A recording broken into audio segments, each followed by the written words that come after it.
Naniniwala tayo doon sa kasabihan na habang may buhay, may Pag-asa. habang may buhay, may Pag-asa. habang may buhay, may Pag-asa. pagsubok. Dahil tayo katiwala ng Diyos, binibigyan din niya tayo ng iba't ibang klase ng pagsubok.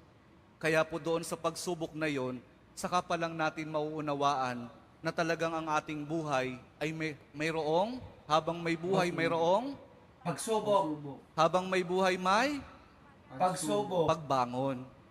Huwag niyong hayaan na kapag meron kayong pinagdaraan ng pagsubok, ay hindi kayo babangon. Kailangan meron tayong pagsumikap na pagtsatsagaan natin yung ating mga pagsubok na pinagdaraanan. At kapag merong pagsubok at merong pagbangon, saka pa lang natin mauunawaan na talagang ang ating buhay, na habang may buhay, may Pagbangon. habang may buhay, may Pagbangon. pag-ibig. Ang pag-ibig na nagmumula kay Jesus lamang sa ating mahal na poong Jesus Nazareno. Dahil doon, kapag naunawaan natin itong mga bagay na ito, na habang may buhay, may pagsubok, may pagbangon at may pag-ibig na nagmumula lamang kay Jesus, saka pa lang natin mauunawaan at matatanggap na talagang habang may buhay, may